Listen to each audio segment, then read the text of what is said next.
Hello, and welcome back to another episode talking about maladaptive daydreaming. I have with me here Glen San Juan, who is a hypnotist who works on such things as dealing with your anxiety and maladaptive daydreaming. Hey everybody, I'm Glen San Juan. I'm here with the lovely Nicole Vetter, who is a former maladaptive daydreamer and content creator. How's it going, Nicole? How was your trip to LA? Well, at LA and Bali, it was amazing. Yeah, It was a full 2 weeks away from work, which was much needed. I'm so glad I got the chance to do that. I'm very grateful for that opportunity. And it was awesome. It was really amazing. I learned a lot about myself. I had a lot of really amazing experiences that I've hoped to have. Excursions and adventures that I've always wanted to do those types of things, and I finally got that's to do it. awesome. That was really Yeah, cool. Yeah, oh, that's awesome to hear. yeah. So one thing I was curious about, because I remember you talked about your maladaptive daydreaming in the past, how it would surround celebrities, Hollywood. Now Yeah. that you've left home out of your comfort zone, traveling, on the other side of the country to LA, Yeah. I was just kind of curious, has that has your maladaptive daydreaming popped up, or has that been a thought in your mind? Just kind of curious if how that's affected you. So it's definitely interesting because, like, of course, as a maladaptive daydreamer who is super focused on Hollywood, I've thought a lot about Los Angeles, right? Sure. Because that's the center, it's the, epitome of like where everything happens. So in my head and in my daydreams, I've been to LA like a bajillion times, of course, right? Sure. And it was really strange actually being there. I think one of the first videos I did was like, I'm currently in a location that I've daydreamed about, you know, thousands of times, and it was super weird and super interesting. And I actually didn't get triggered as much as I thought I would. Huh. So, one of the things that I did was I went to the Hollywood Walk of Fame, and I mean, I walked as much of it as I could, and I'm pretty sure I saw every star that I could. And as you're going, like in the beginning, I think I kind of went to the wrong section and it was like the older stars, like where it kind of started. And then I finally found like people that are, more current now. And I'm just seeing names pop up of like things that I care about and like have know a lot about these people. And I've, it's consumed their content, whether it's, film, movies, theater, music. And it wasn't triggering as much as it just kind of brought up a lot of memories, and I got really excited. Like, I am just me, goofball, biggest smile on my face, just, walking face down, super focused, and just like, oh my God, and I'm just super excited to take a picture. Yeah, definitely just like a lot of memories that came to me because it was like kind of like walking my own chronicle of daydreams as Sure. like, oh wow, there's that TV show that I, binge watched for like, I mean, some TV shows are really long. And it was just like really interesting, all my obsessions and even some of the things that weren't daydreams. Like I never daydreamed about Star Trek, but I love Star Trek. And Mhm. seeing like Leonard Nimoy star was like huge. Yeah, so it was really interesting where like I think my like kind of like that hobby obsession of Hollywood kind of popped up more rather than the daydreaming. And mostly it was like having a lot of memories come up from daydreaming. And I was like, wow, there's like so much more here that I could like process and think about and talk about in my content about other experiences that I've had with maladaptive daydreaming. So still kind of like processing all of that. Sure. And Yeah, you hadn't been there before either. This is like your first time actually physically being there, walking amongst like the stars that are right. on the Yeah, ground. totally. Yeah. So interesting. I was really sad because I think uh there was like something covering up Sylvester Stallone's and I couldn't see it. I was so sad. But like it's so funny, like why do I care so much? I don't know. It's just something I Sure. care a lot about. Yeah, it was super interesting. But I really enjoyed it. Um it was also like I was sad that I didn't get a chance to do like a studio tour. And I think that would have been also really interesting to like I've seen so many movies and I know so much about movies, and to like be in the background and like see how things are made, I think would have been like, Sure. whoa, mind blown. I think actually that might have been more triggering because like how many, times have I daydreamed about like being in the background of it all? So weird.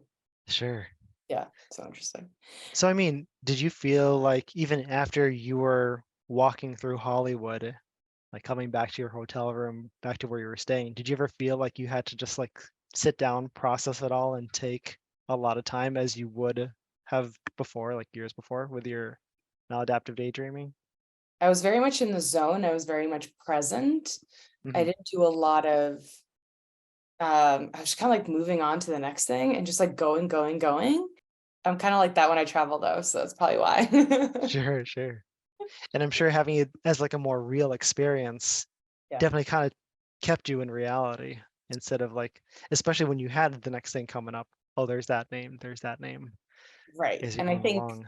overall, just traveling, like really like traveling like the way that I travel without maladaptive daydreaming for the first time for like a full 2 weeks, it was definitely a lot more presence than I think I've ever like experienced, Sure. because otherwise everything that I had done on this trip, I would have done with while I was maladaptive daydreaming. Like I wouldn't have been at Okay. that cafe, eating my lunch by myself. I would be like having a conversation in my head, which would just take up more space. And that was just gone. And it was just Sure. me there, just eating my lunch and just taking in what's around me.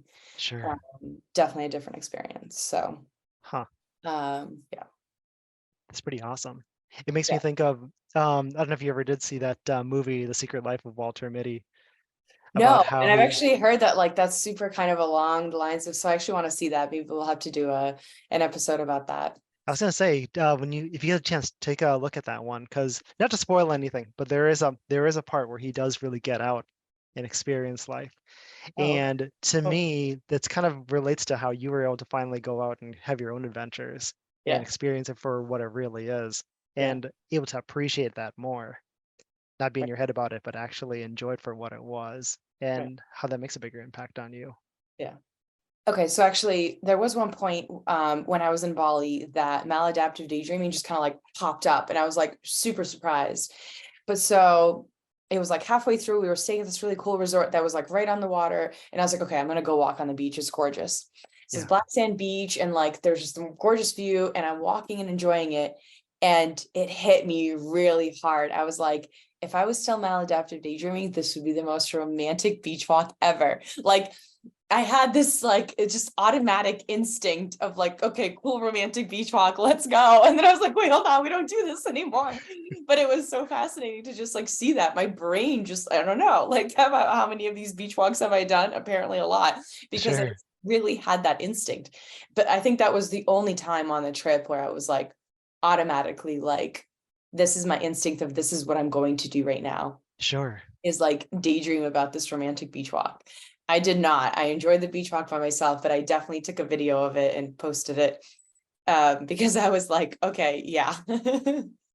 Man, it must have been something like just walking on the beach that just triggered you. They're like, oh wow, that would have been so great if this all happened.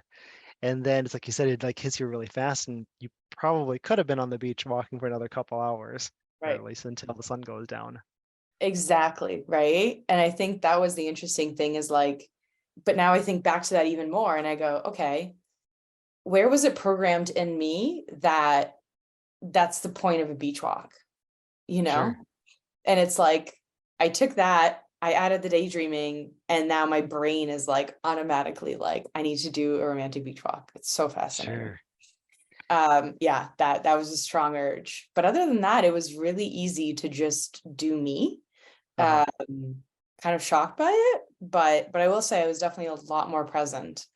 Sure. Um, but overall, I actually think that what I learned about myself and maladaptive daydreaming happened actually after the trip. So one of the things that happened on this trip is I got shingles. Um, and I literally, as I'm leaving LA to go to Bali, I felt something and I didn't really know what was happening. I was like, it's fine, whatever. And then like 3 days into Bali, I feel like that shingles tingling sensation. And I was like, I have shingles. Like I just knew automatically, like, and Man. so of course, like, I got treatment and stuff. And I was lucky enough that I didn't end up in like horrible pain. I was fine. I was able to continue my trip. But as I got home and I was like, okay, I'm home. I have a little bit of time before I need to get back to work. Like I need to rest and let my body just reset. Hmm. And as I'm resting, I'm like, I know how to rest. I've done this before. How do I do this? Like, why is this so hard? And I was thinking, okay, like, what did I used to do before? And I realized that what I used to do before is when I was living in Massachusetts, I was living at a friend's house, and Mhm. I would legitimately go outside, sit on the porch, and chill for hours. But I was daydreaming. So Huh. I was like relaxing and just like chilling with friends, and this is Yeah, how I would just like decompress. sure. And I was like, have I just stopped sitting and pausing and just taking in the views because I'm so used to doing it with maladaptive daydreaming that I don't have a reason, I guess, to do it now. Like, and so I just stopped, and I've just been go, go, go, go, go until my body was like, shut down. Sure. Right? Like, is that what happened? I think so. So it was just one of those things where I'm like, okay, now I need to relearn how to do that without having a full blown conversation with my like Huh. paracosm. So what you're saying is that in order for you to heal, were you able to do that with since you got back from your trip from Bali, able to like sit down and not worry about being in another world with special someone or something like that? I don't have to, it's not that I have to worry about it, but it's just that I have to relearn how to be able to just sit and like enjoy nature and just like settle and not like think about work or think about, all my content and just be. And I have to Sure. learn how to do that without automatically like starting a conversation with someone in my paracosm. Sure. Because that's what I've been doing for so long. And that's what I'm so used to. And I enjoyed it a lot, just shooting the shit with your friends. Like Yeah, it's so great. sure. Um, But it yeah, takes up a lot of energy too to like have those conversations, especially if it's an intense conversation that you're having. And then yeah, before you realize it, it's like you're kind of tired from just doing that because it's like you're having an actual conversation. right.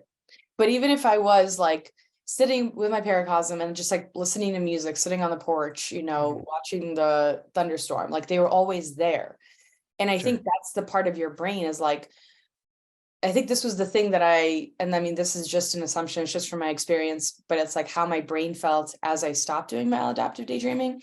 It Sure. was like my brain was a blank slate because everything that I had done up until, 9, 10 months ago, I had done with maladaptive daydreaming. So as my brain is forming all of these connections and associations, maladaptive daydreaming is there.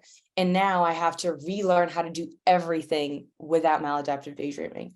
So it's Sure. just kind of like I felt like a blank slate because it was like, oh, I know how to do everything, but I know how to do everything only with maladaptive daydreaming. So if my brain is Sure. not maladaptive daydreaming, I have Sure. to learn how to do this thing again. Okay. Would like that's how it felt, Huh. and I'm sure that if there was more research and we could like have seen what's actually going on in my brain, I don't know what we would have seen, but that's what it felt like. Huh. And like I had to, during those first 3 months, I had to like pivot how I was looking at that. I'd be like, hold on a second. This is a brand new opportunity. Like I can literally start a brand new life right now.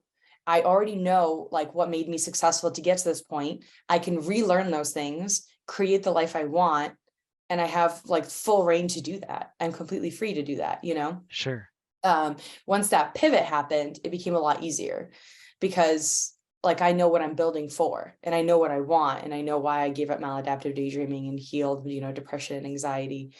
Uh, Sure. but it was really weird in the beginning, really weird. And now, I'm continuing to find these things. Like I didn't realize that I was having trouble sitting and just like settling and being able to just sit and watch the view without engaging in maladaptive daydreaming. Sure. And I Yeah. mean, you talked about how you were a blank slate. I'm just kind of curious, what did you end up settling on for like what you ended up so you could just chill, just take in the view? Is there any like specific thoughts or that you brought into your head or anything that you talked yourself through to get there? It was kind of like challenging myself to be like you have to figure this out. If you don't try, it's not going to happen. Sure. And it was also trying different things, right? So like I do have an outside area like that I could sit in and I just never do it. And I think it feels too formal. And so we have this really steep driveway, and along the steep driveway, there's stairs because you have to like literally like go down the stairs to get to the mailbox. Yeah. And I just went out there and sat on the stairs, and in a certain spot when I sit, there's like this gorgeous view, like above the neighbor's house of just like a mountain. And I just kind of sat there and was just like taking it all in and just like breathing. Um, and that worked. That like helped me settle. And so like what I think I'm gonna do is like every day, even like a couple times during my workday, go out there and sit for 5 minutes and Sure. just like build that habit of like, I get 5 minutes to just pause and rest just for me. I'm just like, I'm listening to the sounds, you know. So I was like, I was literally sitting yesterday and I was like, what can I hear? I can hear the wind, I can hear the birds, I can hear a neighbor coming down the gravel driveway. And just putting myself in that moment and enjoying it.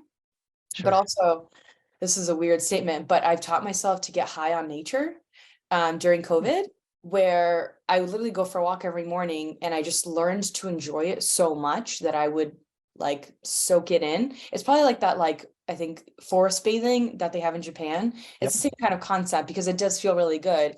So Sure. now if I can get myself to settle and if I have a beautiful view and it's all green, my body kind of knows what to do. And it's like, oh, green, okay, this feels good. Like my soul's Sure. getting nourished. Yeah. Um, you know, and I think it's really just like reclaiming who we are as humans. We are very nature focused. That is our home naturally. We get Absolutely. a lot from it. And, you know, they do forest bathing for a reason because it's so like, you Mhm. know, it's been proven that it does help us with a variety of things. So Yep. yeah, So definitely a good kind of high. That yeah, probably it's the that best would kind have of natural high you can get. yeah, absolutely. Yeah. That Yeah. sounds amazing. Especially once you can get out of your head and actually appreciate life for what it is. Right. And like you said, just I mean, just being out in nature, getting that extra oxygen from all the trees, and just feeling just hearing and feeling like all the nature around you, Right. like Very grounding. how Right? how we've pretty much evolved as humans over the last like 10,000 years. Exactly. Right. So like we all have that in us. It's just kind of taking the steps and doing it continuously because even though I Mhm. haven't been practicing like getting high on nature, as I'm calling it, I think Yeah, it's a funny statement. But you know, I can still tap into it when I'm practicing it. yeah, Um, so yeah, you know, so it's actually somebody I think messaged me and because I think I did a video about this or I mentioned it, and somebody, you know, said that they've been trying to get over maladaptive daydreaming and she spent some time outside and she felt like it made it possible for her to, you know, kind of take a break from maladaptive daydreaming and spend time sure, in nature, and she felt it was really great. So I love seeing stuff like that because I'm like, okay, I'm not the only one who can like get those benefits and utilize this amazing natural, like, I mean, it is a high, right? Because it does feel really good. hmm, Like for example, a friend and I, we had a picnic this weekend, and really we just sat outside on a picnic blanket, but we felt like so relaxed and so calm. And it's because we're getting that negative charge from the earth. Um, and it was amazing how like calm and present you get and how much you enjoy it. And nothing else really matters. Like you're just like, I could sit here for hours and I'm not doing anything. We weren't doing anything specific. We were just chilling. sure. I mean, So because there's so many people that are just stuck on being on YouTube, being on their phones. yes, Everyone's all plugged in. right, And it's not until you can actually let go of that that it's like, there really is a lot of other life out there. There is like, right. you don't have to be a slave to whatever's on social media. You can actually, you know, do what's actually good for your body and actually step away There and was just enjoy the a nature. there was something I literally saw about this the other day. It said, the pain of being non-productive makes you seek pleasure that keeps you non-productive, but it makes you feel like you're being productive, right? So like Sure. when you're like, oh, okay, I'm finished with work. What do I want to do tonight? And it's like, what do I want to do? Well, it's like, why do you have to do something? Right. Hmm. So I think it goes back to, you know, like, you know, watching Netflix, you're still doing something like, oh, I did something tonight, but Hmm. it's not taking a pause and like figuring out what actually feels good to just like enjoy and take in. I thought that was really interesting. Yeah. I mean, because we all want to have that, we all have a value on time. We all want to feel like we're being productive. We all feel like we want to be doing something. But sometimes you think about it and how it really is taking away a lot of what you could be doing. just like whether you're on your phone or whether you're maladaptive daydreaming. Right. Like there's a lot of people that'll say like, I want to waste less time, but then here they are watching YouTube videos, Right. watching Netflix. But those are the It's things that what we're encouraged to do, it's sure. like someone said Yeah, the other day, like, oh, yeah, I really should do that, but I just find it so hard. I'm like, hold on a second. You only find it hard because nobody else is doing it. If everybody was doing it, you'd be like, oh, that's normal. I'm going to do that. sure. Because you don't see other people doing it and putting in that effort to do the thing you want to do, our value deems it hard, right? Because it's Mhm. easier to just like get takeout or like, skip a meal or whatever to do the thing that you really need to do to get to the next level with whatever level of success you want, whether it's career, a Mhm. personal goal. That's why it's hard. Yeah, If everybody was it's doing it, it wouldn't seem hard. It would just be something you do. right. It's crazy what's normalized, in this 21st Yes. century. Well, thank you for another discussion. My name is Nicole Vetter. You can find me on Instagram, TikTok, and YouTube. Yep, and I'm Glen San Juan. I'd love to see you on YouTube, on Facebook, on Instagram, and I'd love for all of us to look more into maladaptive daydreaming and how we could help everyone else in the community.